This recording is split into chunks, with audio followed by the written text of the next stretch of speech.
박지성 선수라고 우리나라 국가대표 축구 선수 모르는 분이 없을 정도로 한국을 대표했던 그런 선수였는데요.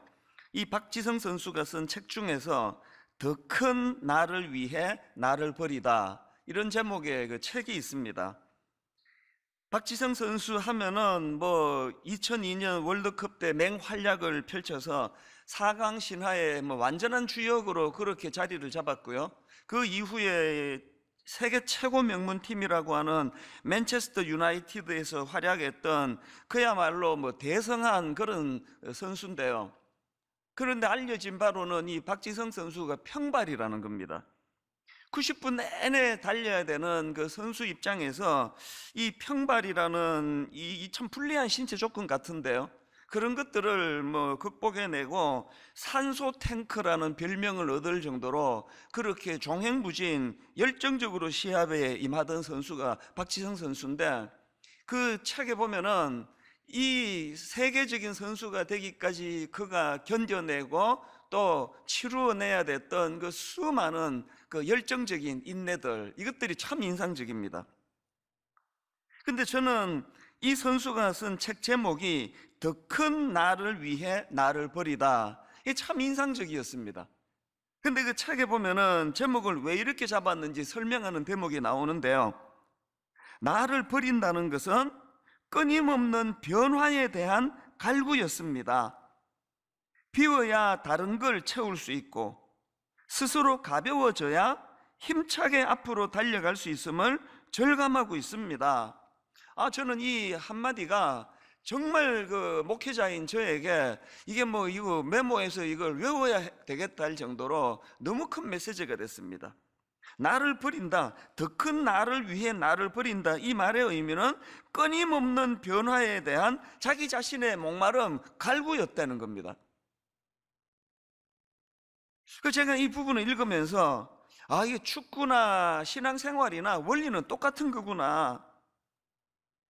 여러분, 지난주에 살펴봤던 이 헤롯 왕은 그는 자기 집착에 빠져서 망해버린 인물이다. 그 자기 집착의 굴레를 벗어날 수 없어 망하게 되었다, 이런 말씀을 드렸는데요. 이제 오늘 살펴보게 될 헤롯 왕에게 순교당한, 목배임을 당한 이 세례 요한, 이 세례 요한의 삶을 딱 정리해 보니까 이 제목 책하고 똑같은 겁니다. 더 큰 나를 위해 나를 버리다. 그래서 제가 이 세례 요한의 삶을 쭉 묵상하다가 보니까 이 박지성 선수가 설명한 그대로입니다. 비워야 다른 것을 채울 수 있고 스스로 가벼워져야 힘차게 앞으로 달릴 수 있다. 이 원리 그대로의 삶을 살았던 인물이 세례 요한이다. 세례 요한이 이처럼 흔들림 없는 삶을 살 수 있었던 것은 그의 삶에 큰 전제가 하나 있었다는 겁니다. 이 전제, 그 전제가 우리가 다 아는 요한복음 3장 30절입니다. 세례 요한의 삶의 큰 전제는 그는 흥하여야 하겠고 나는 쇠하여야 하니라. 세례 요한의 인생이 이렇게 한 번도 흔들림 없는 중심을 가질 수 있었던 것은 그 삶의 중심축에 이런 전제가 있었다는 겁니다. 여러분에게는 어떤 삶의 축이 있으세요? 절대로 흔들리지 못하게 만드는, 흔들리더라도 자기 자리로 돌아오게 만드는 삶의 축이 있습니까? 헤롯 왕이 그렇게 자기 집착에 빠져 파멸의 길로 갈 수밖에 없었던 것은 그는 세례 요한이 가졌던 이런 삶의 축이 없었다는 겁니다. 이 삶의 근거, 삶의 전제. 그래서 제가 오늘 이 중심을 가지고 이 세례 요한에 대해서 살펴보려고 하는데요. 자, 우선 살펴봐야 되는 것은 오늘 본문의 구조입니다. 이 마가복음을 읽다가 보면은 저자 마가가 종종 이 샌드위치 기법이라고요, 이 샌드위치 기법을 사용하는데 오늘 본문의 구조가 딱 그 샌드위치 기법입니다. 이게 무슨 말씀인가 하면은 이 본문의 흐름을 쭉 한번 큰 줄거리로 엮어보시면은요, 지금 흐름은 예수님이 제자들을 파송하셨고 그 파송된 제자들이 사역을 마치고 돌아와서 지금 예수님께 보고하는 그 와중이에요. 그 와중에 샌드위치 기법이요. 이 빵과 빵 사이에 그 고기가 들어있는, 그 팩트가 들어있는 것처럼 지금 이 흐름을 한번 보십시오. 오늘 본문 바로 앞에 마가복음 6장 13절 14절입니다. 많은 귀신을 쫓아내며 많은 병자에게 기름을 발라 고치더라. 이에 예수의 이름이 드러난지라. 이게 본문 바로 앞에 말씀이고요. 그리고 본문의 세례요한을 언급하고 바로 맨 마지막에 29절이 끝나자마자 30절이 이렇습니다. 사도들이 예수께 모여 자기들이 행한 것과 가르친 것을 낱낱이 고하니. 그러니까요, 오늘 본문 말씀을 마가복음 6장 14절부터 29절을 싹 드러내버리면 바로 연결이 자연스럽게 제자들의 사역 보고로 연결이 됩니다. 아니, 그런데 왜 이 마가는 지금 한창 그 제자들의 예수님께 드리는 보고에 대한 기록이 있다가 왜 마가 이야기, 세례 요한의 죽음, 그 순교 이야기를 이렇게 길고 장황하게 거기다가 펼쳐놓고 있는가? 제가 이 질문을 가지고 묵상을 하다가 떠오른 책이 있는데요, 존 스토트 목사님이 쓴 제자도라는 제목의 책입니다. 원래 이 책의 원래 제목은 The Radical Disciple, 그러니까 우리말로 하면은 급진적인 제자도, 이렇게 해석할 수 있는 책 제목입니다. 저자가 왜 책 제목에 이 radical, 그 제자라는 그 disciple 앞에다가 왜 이 급진적인 radical이라는 단어를 거기에 사용했는가 하면은, 이 radical은요, 라틴어로 뿌리라는 뜻을 가진 라딕스에서 나온 단어라고 합니다. 그러니까 지금 이 단어는 급진적인 이런 뜻도 있지만 근원적인, 뿌리를 가지고 있는, 보다 근본적인 이런 뜻을 가지고 있는 단어입니다. 그러니까 지금 저자 존 스토트 목사님이 이 책을 저술하실 때 왜 레디컬이라는 단어를 썼느냐, 제자도의 핵심을 놓쳐서는 안 된다는 사실을 강조하기 위해서 이 뿌리라는 뜻을 가진 이 라딕스, 이 단어에서 나온 레디컬을 쓸 수밖에 없었다는 겁니다. 그러면서 이제 이걸 쭉 설명하고는 마가복음 4장 5절 6절, 들으는 흙이 얕은 돌밭에 떨어짐에 흙이 깊지 아니하므로 곧 싹이 나오나 해가 돋은 후에 타서 뿌리가 없으므로 말랐고, 뿌리가 없으므로 말랐고, 아무리 제자 행세하고 살아도 근원적으로 radical disciple, 뿌리가 없는 제자도는 이건 신용받게 되지 않는다는 이야기입니다. 마가가 지금 왜 샌드위치 기법으로 제자들이 예수님께 사역 보고, 그것도 성공적인 사역 보고를 하는 그 기록 중간에 이 세례 요한의 순교를 여기다 왜 끼워 넣었을까요? 뭘 강조하는 겁니까? 겉으로 드러나는 사역 열매도 중요하지만 앞으로 제자들이 걸어가야 될 길은 순교도 불사할 만큼의 고난의 길이다. 겉으로 드러나는 사역 열매도 중요하지만 여기 나와 있는 대로 뿌리가 없으므로 말랐고 중심이 잡혀있지 않는 이런 제자의 삶이란 건, 그건 다 주님을 기만하는 일이다. 이게 저에게 굉장히 큰 도전이 됐습니다. 여러분, 이 말씀이 저에게 왜 도전이 되느냐 하면은요, 제자가 따로 있고 크리스찬이 따로 있는 게 아닙니다. 예수 믿는 신자가 따로 있고 제자가 따로 있는 게 아니고요, 예수 그리스도의 십자가 피로 값주고 산 하나님의 사람들은 모두가 다 제자가 되는 거예요. 더군다나 오스왈드 샌더스가 쓴 영적 제자도라는 책에 보면은 이 신약 성경에서 되게 흥미롭습니다. 신약 성경을 보면은요, 그리스도인 이 표현은 딱 3번 나온답니다. 의외 아닙니까? 그리스도인이라는 표현은 신약 성경에 딱 3번 나오고요, 신자들 이 표현은 딱 2번밖에 나오지 않는답니다. 그 대신에 제자라는 단어는 무려 269번이나 나온다는 겁니다. 제가 이 사전을 뒤져보니까요, 일반 사전입니다. 제자 이 단어를 설명하기를 두 가지로 설명하는데 되게 흥미로웠습니다. 첫 번째로 이렇게 설명합니다. 스승으로부터 가르침을 받거나 받은 사람, 이렇게 일반론적인 제자를 설명하고, 그 다음에 일반 서점에서 두 번째로 제자를 이렇게 설명합니다. 예수의 가르침을 받아 그의 뒤를 따르는 사람.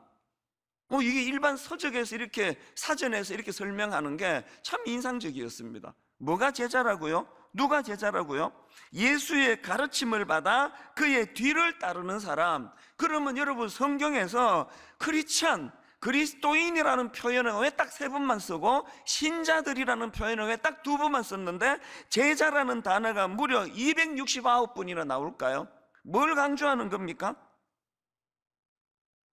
오스왈드 샌더스가 이 부분을 바로 이렇게 설명합니다. 한번 들어보십시오. 제자라는 단어의 뜻은 배우는 자, 학생 이런 뜻이지만 예수님은 그 단순한 단어에 더 깊고 심오한 의미를 부여하셨다. 예수님의 말씀에 근거하면 제자는 곧 그리스도의 가르침을 받아서 그 가르침을 믿을 뿐 아니라 삶 속에 실천하는 학생 또는 배우는 자이다. 한마디로 제자는 스승의 관점과 생활 양식을 그대로 본받는 사람이다. 한마디로 제자는 스승의 관점과 생활 양식을 그대로 본받는 사람이다. 다시 말해 배운 대로 따르기 위해 배우는 것이다. 그러기 위해서는 신중한 선택, 확실한 자기 부인, 의지적인 순종이 필요하다. 여러분, 신약 성경에서 그리스도인이라는 표현은 딱 3번, 그리고 신자들이라는 표현은 딱 2번, 여기에 반해서 제자라는 단어가 무려 269번이나 반복되는 이유를 아시겠습니까? 한번 은혜 받고 예수님을 영접하고 신자가 되는 그것으로 끝나는 것이 아니라 뭐라 그랬습니까? 한마디로 제자는 스승의 관점과 생활 양식을 그대로 본받는 사람이라 그러지 않습니까? 끊임없이 구해야 될 은혜가 뭡니까? 끊임없이 우리가 몸부림쳐야 될 게 뭡니까? 스승의 관점과 생활 양식을 그대로 본받는 것이 제자라고 한다면, 주님, 참 스승 되시는 주님을 닮아가기를 원합니다. 참 스승 되시는 주님을 증거하기를 원합니다. 참 스승 되시는 주님을 뒤따르는 제대로 된 크리스찬이 되기를 원합니다. 그거 아니겠습니까?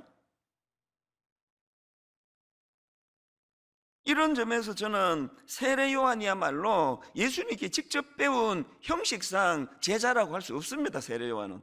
그러나 세례 요한만큼 제자도, 또 제자의 삶을 제대로 실천한 인물도 없기 때문에 제자도 하면은 세례 요한이 떠오르는 거 아닙니까? 그래서 저는 오늘 이 세례 요한의 모습을 보면서 예수 믿는 우리들이 그저 한번 나는 은혜 받았다, 구원 받았다, 난 이제 그냥 뭐 내 멋대로 살아도 된다가 아니라 정말 주님을 닮아가고자 하는, 정말 그 주님을 제대로 증거하고자 하는 이 열망을 가진 그런 신자들이 많이 모인 그런 한국교회가 되기를 원하고, 그런 분당 우리 교회가 되기를 원하면서 저는 주님의 제자들이 추구해야 되는 목표가 있다고 생각하는데요, 오늘 본문의 세례 요한을 중심으로 한 3가지 정도를 살펴보려고 합니다. 자, 주님의 제자들이 추구해야 될 3가지 목표 중에 첫 번째, 단순한 삶입니다. 단순한 삶. 제가 마가복음을 읽으면서 굉장히 인상적이다 생각했던 게요, 마가복음은요 세례 요한의 등장으로 마가복음이 시작이 됩니다. 마가복음의 첫 문을 세례 요한이 여는 거거든요. 보시겠습니까? 자, 마가복음 1장 1절 2절입니다. 하나님의 아들 예수 그리스도의 복음의 시작이라 선지자 이사야의 글에 보라, 내가 내 사자를 내 앞에 보내노니 그가 내 길을 준비하리라. 그리고 나서 준비하는 인물로 세례 요한이 등장을 합니다. 3절 4절입니다. 광야에 외치는 자의 소리가 있어 이르되 너희는 주의 길을 준비하라, 그의 오실 길을 곧게 하라. 기록된 것과 같이 세례 요한이 광야에 이르러 죄 사함을 받게 하는 회개의 세례를 전파하니, 마가복음의 문을 세례 요한이 열고 있다는 겁니다. 그리고 세례 요한에게 맡겨진 그 역할이 굉장히 단순합니다. 주님 오실 길을 평탄케 하라. 단순 명료한 역할을 그가 부여받았는데요. 그래서 세례 요한의 메시지는 엄청 간단해요. 오실 메시아 예수 그리스도가 선포하게 되실 회개하라 천국이 가까웠느니라, 이것을 평탄케 하기 위한 세례 요한의 삶 속에서 이거 하나를 얼마나 강조하면서 선포한 게 그게 세례 요한의 메시지거든요. 그리고 이런 단순한 사명을 감당하기 위해서는 말만 단순해서 되지 않는다는 걸 몸으로 보여준 게 그의 이 간단하고 단순한 삶 아닙니까? 마가복음 1장 6절이요. 요한은 낙타 트롯을 입고 허리에 가죽띠를 띠고 메뚜기와 석청을 먹더라.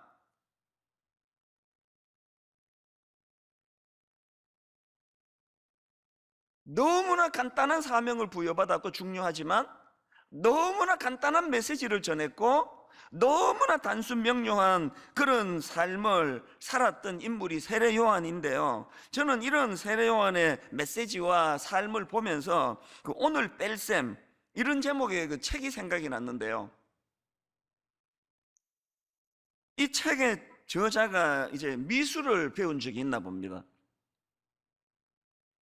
그래서 이제 그 미술 전문가를 찾아가서 이제 미술을 좀 가르쳐 주시기, 그림 그리는 걸 좀 가르쳐 주세요. 그랬더니 그 선생님이 하는 말이, 그러면 이제 지금 수준이 어느 정도 되는지를 알아야 되니까 자유 주제로 본인이 원하는 대로 그렇게 그림을 한번 그려봐 보세요. 이분이 이제 그 좋아하는 또 선생님이고 하니까 잘 보이고 싶었겠죠. 그래서 일주일 내내 막 정말 막 숨은 실력을 보여주려고 막 경치가 좋은 걸 찾아다니고 막 일주일 내내 이제 이 그림을 그리려고 애를 썼다는 겁니다. 그래서 이제 기대감을 가지고 일주일 뒤에 그 선생님을 찾아갔는데 그 선생님이 그림을 딱 보더니 이런 탄성을 지르더래요. 어이쿠, 이 기초부터 다시 배워야겠네요. 막 엄청 칭찬할 줄 알고 기대하고 갔는데 이런 이야기를 하니까 얼마나 당황스러웠겠습니까? 그래서 이제 좀 실망이 돼가지고, 아니 선생님 제 그림에 뭐가 문제입니까? 그랬더니 하는 말이 이렇습니다. 당신은 그림에 너무 많은 것을 담으려고 했어요. 뺄셈의 미학을 먼저 배워야 합니다. 세상의 모든 예술은 결국 어떤 것을 얼마나 빼느냐에 달려 있거든요. 여러분, 제가 세례 요한의 삶을 묵상하다가 이 책의 한 대목이 왜 또 올랐을까요? 사실요, 모든 설교자가 다 그럴 거라고 제가 짐작하지만 제가 설교 죽을 수는 날은요,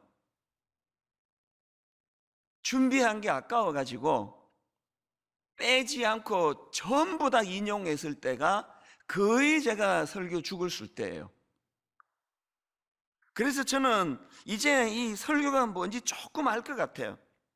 설교 준비 제대로 하는 건 얼마나 많은 준비를 했느냐 보다도 얼마나 뺄 거 빼느냐예요. 이미 충분히 이제 전할 거 다 전했는데 내가 이 자료 찾는데 얼마나 내가 고생했는데 아까운 거예요.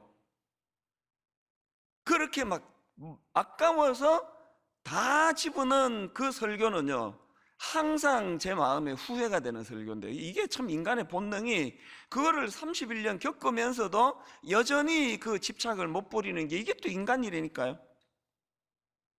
우리 인생도 마찬가지입니다.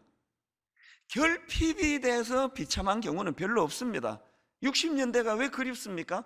70년대를 그리워하는 어른들의 그 마음을 아십니까? 결핍이어서 힘든 인생은 별로 없습니다. 전부 과잉 아닌 과잉, 절제하지 못해서. 지난주에 헤롯은 자기 집착을 버리지 못해서 망한 사람이라 그랬는데요, 여러분, 이런 사람들의 공통된 특징이 뭐냐? 이 버리지 못하는 것들로 인해 생기는 고뇌, 이게 거의 그 집착하는 사람들에게 나타나는 증상 아닙니까? 제가 앞에서 존 스토트 목사님의 제자도라는 책을 인용했는데 그 책의 부제가요, 변함없는 핵심 자질 8가지 이렇게 되어 있습니다. 그래서 이제 그 뿌리가 있는 제대로 된 제자들이 가지는 8가지 자질을 쭉 설명하는데, 그 중에 하나가 단순한 삶이라는 거 아십니까? 여러분 진짜 주님의 제자가 되기 원하세요? 정말 주님을 영접한 그리스도인이 되신다면요, 여러분 삶 너무 복잡해요. 여러분 생각이 너무 많아요. 생각이 너무 복잡합니다. 그 생각이 여러분을 힘들게 하는 거거든요. 누가 여러분을 함부로 힘들게 할 수 있습니까? 그 복잡한 생각이, 그게 헤롯이라니까요. 그게 세례 요한은 헤롯과 결정적인 차이가 있다면 단순한 겁니다. 그분은 흥해야 되겠고 나는 초라해져도 괜찮다. 이거 뭐가 복잡한 겁니까? 박지성 선수가 쓴 그 책의 프롤로그 제목이 비우면 새로운 공간과 기회가 열린다. 이 축구 선수가요, 이 정도 그 영적인 원리를 터득했다는 걸 보면서 하나님의 창조 질서 아래 일반 계시와 특별 계시와 다 통하는 거구나. 그 책 내용 한번 들어보십시오. 끊임없이 달린다고 해서 가장 먼저 목표를 이루는 것은 아니라는 걸 배웠습니다. 때로는 인생의 기아를 한 단계 낮추고 자신을 돌아볼 때가 필요합니다. 스스로를 내려놓아야 할 때는 망설임 없이 모든 걸 내려놓고 자신을 살펴봐야 합니다. 지난 한 주간 하나님이 제게 주신 경고의 말씀이 이겁니다. 일만성도 파수 운동을 앞두고 그냥 힘들어요. 그냥 여러 가지로 너무 힘듭니다. 이럴 때 어떻게 해야 되는 거예요? 단순화하는 거예요. 그래서 하나님의 영광, 주님이 높임을 받으시는 그 일, 그 하나만 보고 달려가면 복잡한 게 없을 거라고 저는 생각을 합니다. 이게 첫 번째 목표고요. 단순한 삶. 두 번째, 주님의 제자들이 추구해야 되는 두 번째 목표는 거룩을 추구하는 삶입니다. 지난주에 그 헤롯이 세례 요한을 두려워했다고 말씀드리지 않았습니까? 권력을 가진 자는 헤롯이고 자루를 쥐고 있는 건 헤롯이고 죽이고 살리고를 마음대로 할 수 있는 최고 권력자가 헤롯인데, 놀랍게도 그 헤롯이 오히려 세례 요한을 무서워했다. 20절에 보면은 그 이유가 나와 있습니다. 왜 그렇게 세례 요한을 두려워했는가? 20절을 보십시오. 본문. 헤롯이 요한을 의롭고 거룩한 사람으로 알고, 그 다음에 두려워하여 보호하며 차마 못 죽였다는 거예요. 오늘 저와 여러분이 이 메시지 놓치면 정말 어리석습니다. 무엇으로 세상이 우리를 함부로 대하지 못하게 할 수 있을까요? 교회를 지금 너무 함부로 대하는 거 아닙니까? 세상이? 교회가 저 같은 목회자를 너무 막대하는 거 아닙니까? 세상이 우리 막대하지 못하도록 막을 수 있는 진짜 유일한 대안이 있다면 주님을 닮은 거룩을 회복하는 겁니다. 교회가 막 건물 삐까뻔쩍 지으면 세상이 그걸 존경의 대상으로 삼든가요? 전 세계에서 설교 제일 잘하는 목사가 되면 세상이 그걸 무서워하던가요? 무서워하지 않습니다. 입만 살았다 그러죠. 오늘 우리가 진짜 세상이 우리를 함부로 대하지 못하게 만들고 싶은 열망이 있다면 거룩을 추구하십시오. 그분이 거룩을 닮으려고 모든 걸 거기다 거십시오. 헤롯이 요한을 의롭고 거룩한 사람으로 알고 두려워하여 보호하며, 여러분 이거 아십니까? 이거 알면 어떤 분은 충격받을 텐데, 또 실망될 텐데, 세례 요한이요 복음 전하다가 참수당한 거 아닙니다. 세례 요한이 복음 전하다가 목숨을 잃은 게 아니고요, 부도덕한 헤롯 왕의 삶을 지적하다가 목숨을 잃었습니다. 그래서 어떤 분들은 세례 요한의 죽음이 좀 무모하다, 허무하다 이렇게 분석하는 사람도 있는데요, 그 정말 뭘 모르는 분석이라 생각합니다. 자, 세례 요한이 죽음을 맞이하게 된 것은 복음 전하다가 죽은 거 아니라는 게 본문 18절에 나옵니다. 이는 요한이 헤롯에게 말하되 동생의 아내를 취한 것이 옳지 않다 하였습니다. 이것 때문에 죽은 사람이 세례 요한입니다. 허무하지 않으세요? 예수 전하다가, 오실 메시아를 전하다가 그렇게 순교를 당한 게 아니고요, 그 왕 보고 니 그 똑바로 살아라, 이 뭐냐 이게, 이러다가 죽은 게 세례 요한이에요. 뭘 여기서 얻을 수가 있습니까? 여러분, 제가 앞에서 존 스토트 목사님이 쓰신 제자도라는 책의 부제가 이제 변함없는 핵심 자질 8가지라고 말씀드렸잖아요. 그런데 여러분, 이 자질 8개 중에 제일 먼저 나오는 첫 번째가 세상에 대한 불순응입니다. 세상에 대한 불순응. 거기 나오는 한 대목을 읽어드릴게요. 교회는 주변 세상에 대해 이중적인 책임을 가진다. 한편으로는 우리는 세상 속에 살고 세상을 섬기며 세상에서 증인의 역할을 감당해야 된다. 하지만 또 다른 한편으로는 세상에 오염되지 말아야 한다. 세상에서 도피하여 거룩함을 보존하려 해서는 안 되고 세상에 순응하여 거룩함을 희생시켜서도 안 된다. 그래서 존 스토트 목사님이 강조하는 제자도의 변함없는 핵심 자질 8개 중에 첫 번째가 세상에 대한 불순응이라니까요. 세례 요한의 죽음이 헛되다고요? 누가 그런 이야기를 합니까? 세례 요한이 온전한 제자의 삶을 살았다, 그렇게 확실하게 말할 수 있는 근거가 여기 있는 거 아닙니까? 그는 세상을 섬기고 세상을 변화시키는 이 역할을 행하는 한편 세상에 오염되지 않는 하나님의 사람으로 살았다는 사실입니다. 제가 부끄러워해야 되는 게 있다면 말주변이 없어서 설교를 잘 못하는 게 아닙니다. 제가 부끄러워해야 되는 게 있다면 지식이 없어가지고 엉뚱한 것 잘못 떠들어대는 데 있지 않습니다. 저의 부끄러움은 몸은 교회에서 살고 말은 하나님의 말을 선포하지만 머리부터 발끝까지 세상에 오염되어 있는 그 가치관들, 그렇죠? 헤롯이 가지고 있던 자기 집착, 자기 존중, 헤롯이 가지고 있던 자기 욕망, 이것으로부터 자유할 수 없는, 이것이 우리가 부끄러워해야 되는 이야기라는 거거든요.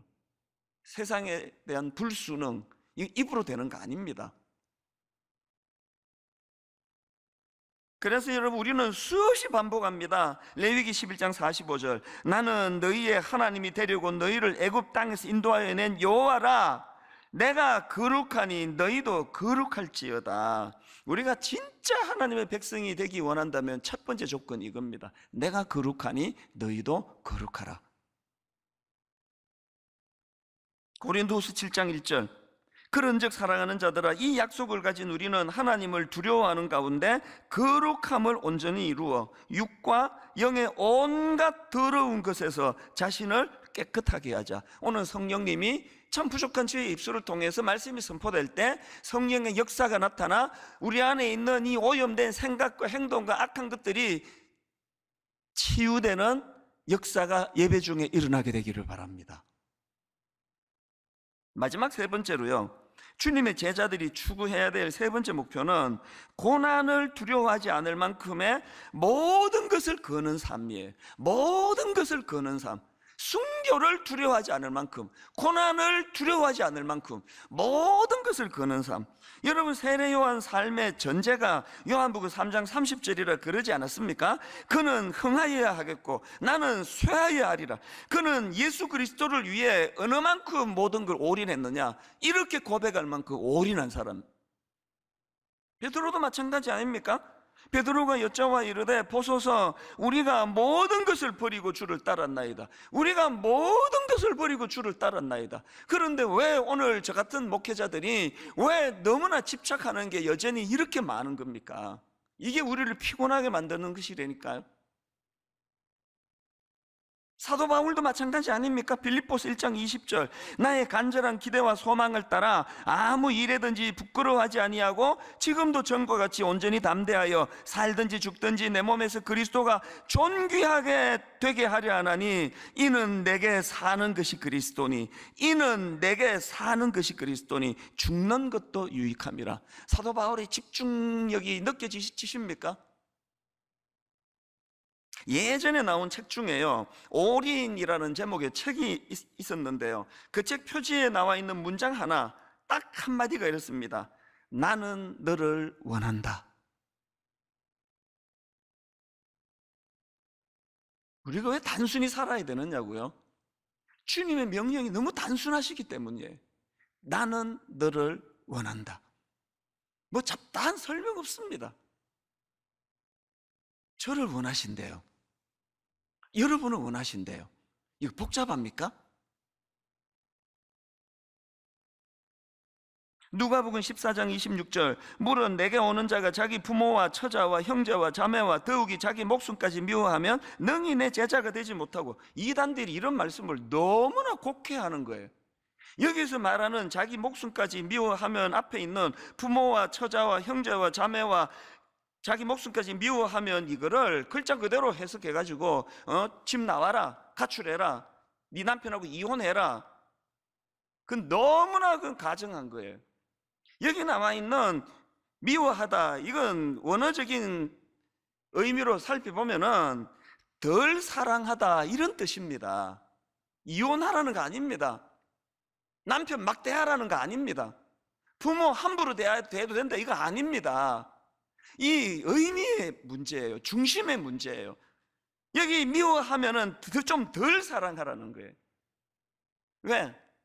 내버려두면 온통 자기 집착, 온통 자기 욕망, 그것이 내 자식, 내 아내, 내 부모, 여기에만 몰두해 있는 인생이기 때문에 조금만 좀 덜 사랑해라. 조금만 덜 사랑해라.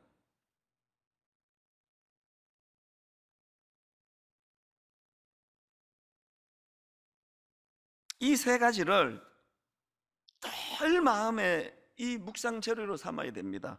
단순한 삶, 거룩을 추구하는 삶, 고난을 두려워하지 않을 만큼 모든 것을 거는 삶, 이런 삶을 살아가는 사람들에게 나타나는 삶의 열매가 하나 있습니다. 요한복음 12장 24절이요. 요한복음 12장 24절은 오늘 모든 제자들 이 세 가지 목표를 가지고 달려가는 사람들이 맺는 열매입니다. 내가 진실로 진실로 너희에게 이르노니 한 알의 밀이 땅에 떨어져 죽지 아니하면 한 알 그대로 있고 죽으면 많은 열매를 맺느니라. 스데반이 복음 전하다 의의 없이 죽었습니다. 비참하게 죽었습니다. 돌에 맞아 죽었습니다. 그때 바울이 변화되기 이전에 바울이 그 악한 사람들 옷 맡아주는 역할을 하면서 스데반이 죽어가는 걸 가까이서 지켜봤는데, 스데반의 순교, 죽어가는 그 과정에서 저들의 죄를 용서해달라는 그 놀라운 죽음 앞에서의 고백 앞에 많은 학자들이 그렇게 분석을 합니다. 스데반의 그 죽음을 죽어가는 그 과정에서 바울 내면에 갈등이 시작됐을 것이다. 어떻게 죽으실 건데요? 그래서 어떻게 살아가시기로 결단하실 건데요? 점이 이어져 선을 이루는 거 아닙니까? 난 이렇게 죽겠다고 목표를 정해놓고 점은 정반대로 가고 있는데 이렇게 죽을 수 있겠습니까? 나는 이렇게 죽기로 결정하면 오늘 여러분의 만들어지는 점 하나가, 오늘 여러분이 만들어지는 점 하나가, 오늘 여러분이 만들어지는 점 하나가 여러분이 그렇게 죽기를 갈망하는 고상한 쪽으로 가기 시작해야 그게 선을 이룬다는 걸 잊으시면 안 됩니다. 한 가지 이야기만 드리고 말씀을 정리하려고 하는데요, 최근에 제가 받은 충격이 너무 커요. 우리 순장님 중에요, 서울에서 정신의학과 병원을 운영하시는 의사분이 계세요. 이분이 아주 최근입니다. 우리 교회 드림센터 바로 걸어서 한 2, 3분 거리로 병원을 옮겼습니다. 제가 이분을 만나가지고 물었죠. 왜 이 병원이 규모가 그냥 딱 책상 하나 들고 옮길 수 있는 것도 아니고 그 병원을 왜 옮기셨습니까? 그랬더니 이분 하시는 말이요, 그 충격이 잊혀지지가 않아요. 지금 우리는 드림센터 사회화는 우리 교회의 세 가지 과업 중에 마지막 과업 아닙니까? 이제 드림센터를 이 사회에 환원을 해서 거기서 이제 우리 청년들이 네 가지 꿈, 목회자 청년, 크리스찬 청년, 난크리스찬 청년, 장애인 청년, 저들이 춤추며 저들이 꿈을 꾸며 저들이 회복이 되는 공간이 되기를 저는 눈물로 지금 기도하고 소원을 가지고 있거든요. 언젠가 이런 말씀을 제가 드렸습니다. 정말 저 드림센터가 절망한 청년이 자살하기 직전에 들리는 곳이면 좋겠다. 정말 저 드림센터가 죽기 전에 마지막으로 들려서 치유받고 살아나는 곳이 되면 좋겠다. 이 집사님이요, 신경정신과 의사 이 집사님이요, 또 우울증 전공하시는 분이에요. 그 이야기를 듣고 많이 우셨대요. 그리고 결심하셨답니다. 병원을 옮기기로. 왜 옮기기로 결심했느냐? 이렇게 말씀하시더라고요. 목사님, 드림센터가 청년들 자살하기 전에 들리는 곳이라 그러시는데, 드림센터가 자살하기 직전에 청년들이 들러서 회복되는 곳이라는데, 정신과 의사가 뛰어가면은 5분 안에 갈 수 있는 거리에서 대기해야 되는 거 아닙니까? 충격을 받았습니다. 또 눈물이 날라 그래요. 저하고 너무 대조가 돼서, 너무 비교가 돼서. 목회자들이 살아야 교회가 살고, 중직자들이 살아야 교회가 살고, 강단에서 입만 살아 떠드는 목사가 떠들어대는 말씀이 아니라 정말 신용이라도 세례요한처럼 썩어지는 하늘의 미랄이, 후배 의사랑 같이 이 일을 시작하면서 그런 얘기를 했대요. 농담으로. 돈은 당신이 다 벌어. 괜찮으니까.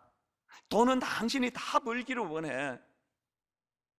내가 병원을 이리로 옮긴 건 돈 벌기 위해서가 아니라 죽어가는 청년 살리기 위해서라고. 5분 안에 달려갈 수 있는 거리에서 대기하기 위해서 여기다 병원을 옮겼다고. 스데반처럼, 세례요한처럼 죽음의 공포, 고난의 두려움 정도는 기꺼이 극복해내는 그런 삶을 살고 싶으시다면 오늘의 삶에 점 하나로 시작되는 이 하루의 삶이 그런 고상한 죽음을 향할 수 있는 삶이 되기를 바랍니다.